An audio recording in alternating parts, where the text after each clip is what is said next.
حضرت عبداللہ ابن عباس رضی اللہ تعالیٰ عنہما سے سوال کیا گیا کہ تمام پرندوں میں ہدہد ہی کو کیوں تلاش کیا گیا، اس کی کیا وجہ تھی؟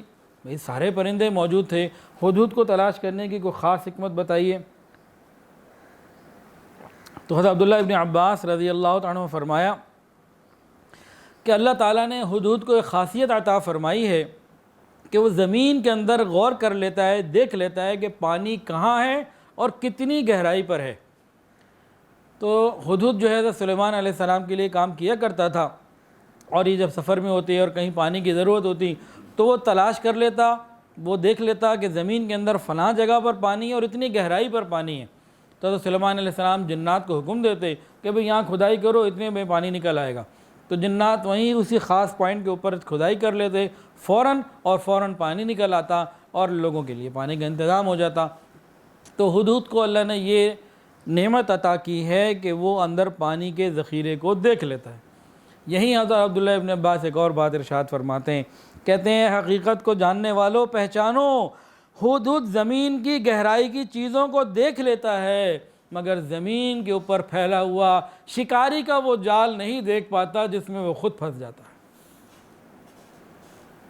ایک طرف تو نگاہ اتنی تیز ہے کہ زمین کے اندر کے حالات کا معلوم ہو رہا ہو، اور دوسری طرف شکاری کا پھیلایا ہوا جال جو زمین کے اوپر ہے وہ نظر نہیں آتا اور انسان وہ ہدہد شکار ہو جاتا ہے۔ یہ کیا ہے؟ بتانے کا مقصد ان کا یہ ہے کہ اللہ رب العزت نے اگر کسی کے لیے کوئی تکلیف، کوئی پریشانی یا راحت، کوئی عزت لکھ دی ہے، طے کر دیا ہے، وہ تقدیر الہی کا فیصلہ ہے، وہ اسے مل کے ہی رہنا ہے۔ اس لیے ہمیں چاہیے کہ اللہ تعالیٰ کی طرف ہم متوجہ رہا کریں۔ ایک مرتبہ حضرت سلیمان علیہ السلام اپنے اسی شاہانہ انداز میں اور پوری عظیم الشان لشکر کے ساتھ سفر کر رہے تھے۔ جنات بھی ہیں، انسان بھی ہیں، حیوانات بھی ہیں، پرند بھی ہیں، چرند بھی ہیں، اور درجہ بدرجہ پورے پروٹوکول کے ساتھ، پورے ڈسپلن کے ساتھ جس کا جو مقام ہے وہ اپنی لائن پر ہے اور اپنے راستے پر آ رہا ہے، آگے پیچھے نہیں ہو رہا۔ سلیمان علیہ السلام جب چونٹیوں کی وادی پہ پہنچے تو وہاں ایک چونٹی تھی، اس نے اپنی چونٹیوں کو، اپنی قوم کو اور اپنی برادری اور قبیلے کو مخاطب کرتے ہوئے فرمایا، یا ایھا النمل ادخلوا مساکنکم، اے چونٹیوں تم ساری کی ساری اپنے بلوں کے اندر چلی جاؤ، ایسا نہ ہو کہ سلیمان علیہ السلام کا لشکر آئے، وہ آئے، ان کا لشکر آئے، تمہیں اپنے پاؤں سے روند ڈالے، انہیں پتہ بھی نہ چلے گا۔ ان کے ساتھ اتنے بڑے بڑے لشکر ہیں اور سواریاں ہیں، انہیں پتہ بھی نہیں چلے گا اور تمہارا کام خراب ہو جائے گا، تم اپنے بلوں میں گھس جاؤ۔ حضرت سلیمان علیہ السلام چونکہ منطق الطیر، پرندوں کی بولیاں سمجھتے تھے، اور اسی طریقے سے بے تکلف انہوں نے اس بات کو سن بھی لیا، سمجھ بھی لیا، اور حضرت سلیمان علیہ السلام اس بات پر مسکرائے بھی اور اللہ تعالیٰ کا شکر بھی ادا کیا۔ اللہ تیرا شکر ہے کہ تو نے مجھے یہ نعمت عطا فرمائی۔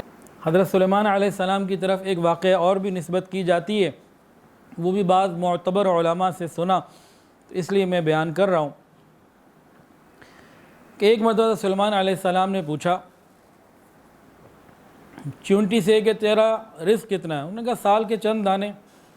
تو اس کو قید کر دیا اور چند دانے ڈال دیے کہ پتہ لگے سال بعد صحیح کہہ رہی ہے کہ نہیں۔ تو سال بعد جب دیکھا تو واقعی اتنا تھا جتنا اس نے بتایا تھا، اتنا ہی اس نے استعمال کیا، اس سے زیادہ استعمال نہ کیا۔ حضرت سلیمان علیہ السلام بہت خوش ہوئے، اس سے پوچھا بھئی تم کیا چاہتی ہو، کیا چاہیے؟ کہنے لگی میرا رزق بڑھا دیں، میری عمر بڑھا دیں۔